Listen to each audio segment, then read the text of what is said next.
Hello friends, OHE foundations part 2 में आपका स्वागत है।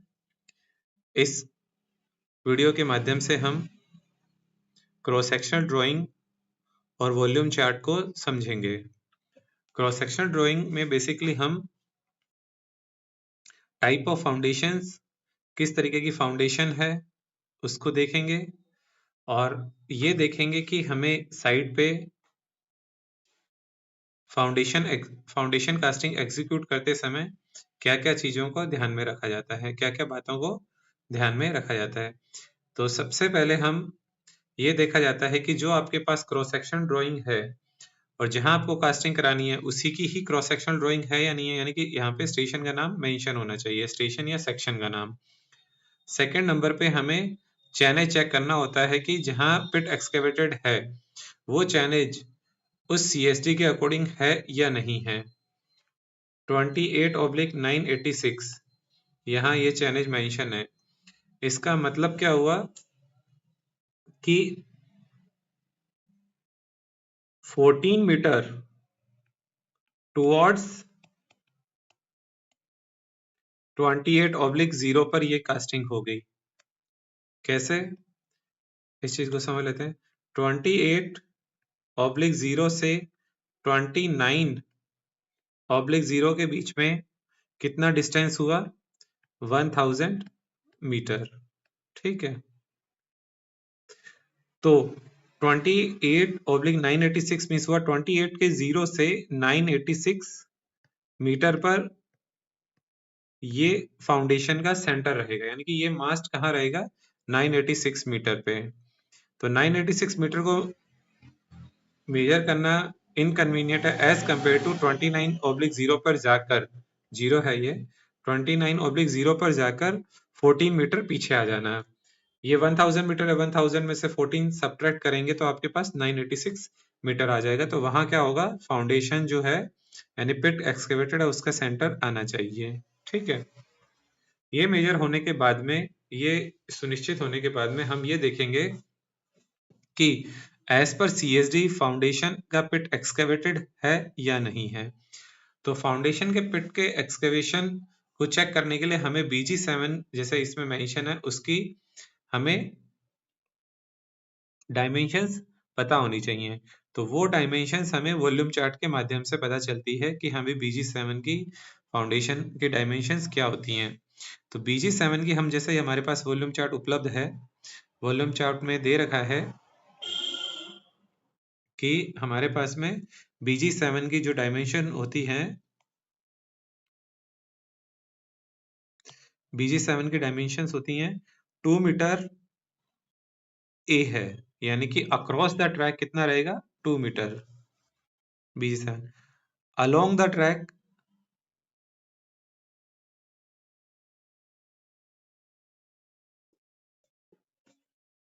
इसमें ए और बी जो है वो सेम ही है, ये एक्चुअल में बी है, ये बी हुआ। बी कितना हुआ BG7 में? 1.40। ठीक है, 2 metre across the track, along the track 1.4,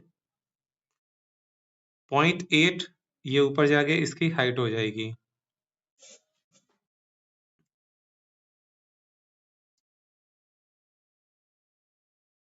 ये जो पैरामीटर है 0.8 मीटर हो जाएगा। ठीक है, और height of the foundation is 1.6।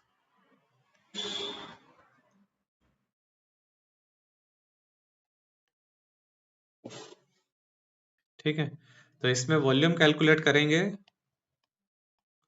तो ग्रॉस वॉल्यूम कैलकुलेट करते हैं। To this height, this length plus this length divided by 2, यानी कि 2 plus 0.8 divided by 2 into 1.4 into 1.6।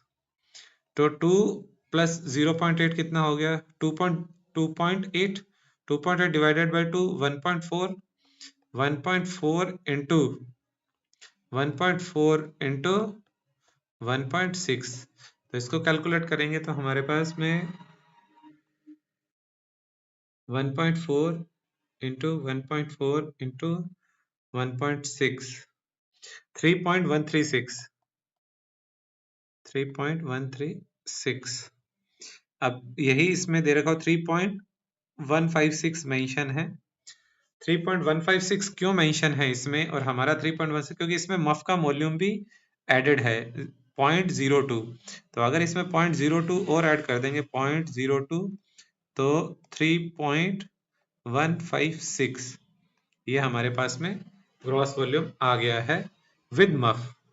लेकिन जब हम फाउंडेशन एग्जीक्यूट करवा रहे होते हैं तब हम केवल फाउंडेशन उस दिन एग्जीक्यूट करवाते हैं, मफ और स्क्रॉल यानी ग्राउटिंग नहीं करते हैं। ये है विद ग्राउटिंग और विद मफ के साथ में 3.156 है। ठीक है, अब तो हमारे पास 3.136 है वॉल्यूम, इसमें से हमें स्क्रॉल का वॉल्यूम भी माइनस करना होता है। 3.136 माइनस स्क्रॉल वॉल्यूम।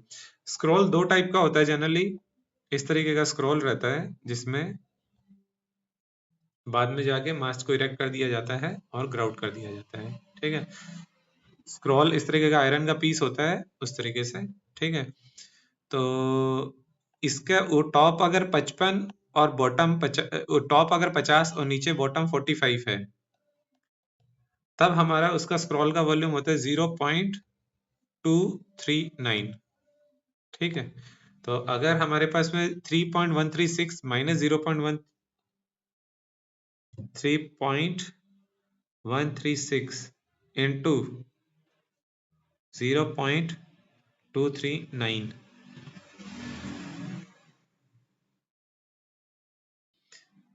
तो कितना है 2.897 2.897 ये हमारे पास में टोटल वॉल्यूम आ गया है 2.897। ठीक है, अब ये हमारा उस दिन के लिए कास्टिंग होने वाला वॉल्यूम है। इस वॉल्यूम के अकॉर्डिंग हमें aggregate, coarse aggregate, fine aggregate और सीमेंट की उपलब्धता सुनिश्चित करनी है। ठीक है, तो इसके अकॉर्डिंग क्या क्या, अब सीमेंट बैग्स की कैसे कैलकुलेशन होगी इसके अकॉर्डिंग। ठीक है, इसके अकॉर्डिंग सीमेंट बैग हमारे पास में, ठीक है, तो सीमेंट बैग की कैलकुलेशन कर लेते हैं। 2.896 हमारा उस दिन का नेट कास्टेड वॉल्यूम है। ठीक है, तो नेट वॉल्यूम कितना आया था, नेट वॉल्यूम 2.897। अब हमारे पास एक मल्टीप्लिकेशन फैक्टर है M10 के लिए, M10 अगर ग्रेड का है तो 4.48, तो हम इसको 4.48 से मल्टीप्लाई कर देंगे तो हमारे पास में आ जाएगा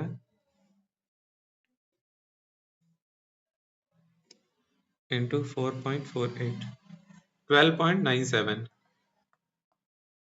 12.97 यानी कि 13 bag approximately 13 bags of cements required.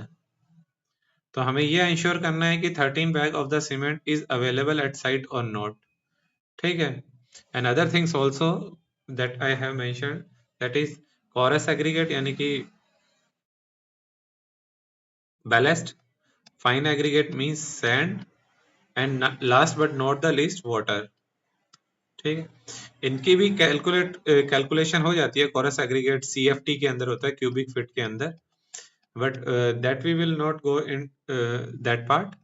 ठीक है, तो 13 bags of the cement is required at the site, ये चीज आपको मेंशन चेक करना है। अब इस डेप्थ को मेजर करने के लिए, इस फाउंडेशन को मेजर करने के लिए, ये आपने लंबाई और अक्रॉस द ट्रैक चेक कर लिया, बट इसका रेल लेवल से कितने इसकी डेप्थ रहेगी 1.6, और as I have mention in the last video that maximum step distance should be can be 50 centimetre maximum है, इससे कम रख सकते हैं बट ज्यादा नहीं हो सकता है। तो 1.6 प्लस 0.5 यानी कि इसके रियल लेवल से हाइट इस फाउंडेशन की कितनी होनी चाहिए, मिनिमम कितना एक्सकेवेटेड होना चाहिए ये पे 2.1 मीटर। ठीक है, एक ये चीज भी इंश्योर करनी है आपको। तो इस वीडियो में इतना हमने ये समझा कि कैसे हम वॉल्यूम को कैलकुलेट करते हैं और क्या-क्या चीज़ों को साइट पे हमें ध्यान रखना होता है। अब एक फाउंडेशन को और समझ लेते हैं जो कि बहुत कॉमन टाइप की फाउंडेशन है जो जनरली यूज होती है, बी टाइप। ठीक है, इस तरीके से वॉल्यूम चार्ट में दे रखा होता है। अब जैसे मान लो कि B4 फाउंडेशन है, ठीक है, B4 फाउंडेशन को आपको करवाना है। ठीक है, ये B4 टाइप की फाउंडेशन है। B4 टाइप की फाउंडेशन का क्या डायमेंशंस रहेगी? 0.80 across the track, along the track 1.20 and depth of the foundation 1.9, यानी टोटल कास्टिंग हाइट 1.9 होगा, तो 1.9 प्लस 0.5, तो ये 2.4 आपका एक्सकेवेटेड होना चाहिए पिट रेल लेवल से। रेल लेवल से जब लाइन डोरी लगा के देखेंगे और लाइन डोरी दोनों ट्रैक को टच करते हुए आनी चाहिए और टाइटन्ड होनी चाहिए, जो आपकी लाइन डोरी रहती है। अगर ये टाइट नहीं रहेगी, जैसे ये मान लीजिए कि ये रेल लेवल है, तो जब आप मेजर कर रहे हैं तो आपने यहाँ पर लाइन डोरी लगाई, ठीक है, यहाँ पर लाइन डोरी लगाई और लाइन डोरी से आप यहाँ पे स्ट्रेच करते हुए लेके आ रहे हैं उसको। तो लाइन डोरी के अंदर कभी भी बिल्कुल ये प्रॉपरली टाइटन होनी चाहिए, इस तरीके का सैग वगैरह नहीं होनी चाहिए, बिल्कुल दैट शुड बी एकदम स्ट्रेट होनी चाहिए, नहीं तो आपके एरर्स आएंगी। ठीक है, तो इससे ये हाइट थी 0.50 मीटर और ये कितना हो गया कास्टिंग हाइट 1.90 मीटर। ठीक है, तो इस केस में भी हम कैलकुलेशन करके देख सकते हैं और ये कितना है 0.8 और दिस डायमेंशन इज 1.2 मीटर। तो इसी तरीके से इसमें भी आप ग्रॉस वॉल्यूम नेट वॉल्यूम निकाल सकते हैं, 1.2 इंटू 0.8 इंटू 1.9। ठीक है, तो ये निकल के आएगा 1.2 इंटू 0.8 इंटू 1.9, 1.824। ठीक है, इसमें से स्क्रॉल वॉल्यूम जो भी यूज्ड हो रहा है उसको माइनस कर देंगे, माइनस 0.239, तो 1.585 इंटू 7 बैग कैलकुलेट करने के लिए 4.48 से मल्टीप्लाई करना है जो भी आपका नेट वॉल्यूम हो, तो इंटू 4.48, तो 7 बैग आपको सीमेंट की उपलब्धता सुनिश्चित करनी है वहां पर साइट पर। ठीक है,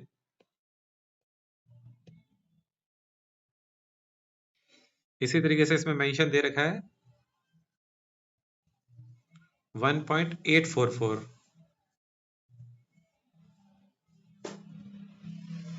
यहाँ कुछ कैलकुलेशन में मिस्टेक हुआ लगता है, 0.8 इंटू 1.2 इंटू 1.9, 1.824, यस राइट। तो हमने क्या कर लिया, हाँ 1.824 आएगा। ठीक है, इन तीनों को मल्टीप्लाई करेंगे और उसमें 0.02 ऐड कर देंगे तो हमारा ठीक है, और इसमें से 0.239 माइनस कर देंगे तो 1.585 आएगा। सॉरी, जो हमारा नेट वॉल्यूम रहेगा वो 1.585 रहेगा और 4.48 से मल्टीप्लाई करेंगे तो 7.1 सीमेंट बैग रिक्वायर्ड रहेंगे। ठीक है, ओके। तो इस तरीके से हमने ये देखा कि B4 टाइप की फाउंडेशंस या कोई भी टाइप की फाउंडेशन करानी होती है तो किस तरीके किन-किन चीज़ों का ध्यान रखना होता है। इसी तरीके से हम अन्य टाइप की फाउंडेशंस का भी वॉल्यूम कैलकुलेट कर सकते हैं। Thank you for watching this video. अगर ये थोड़ा सा भी हेल्पफुल रहा हो तो प्लीज़ लाइक एंड सब्सक्राइब।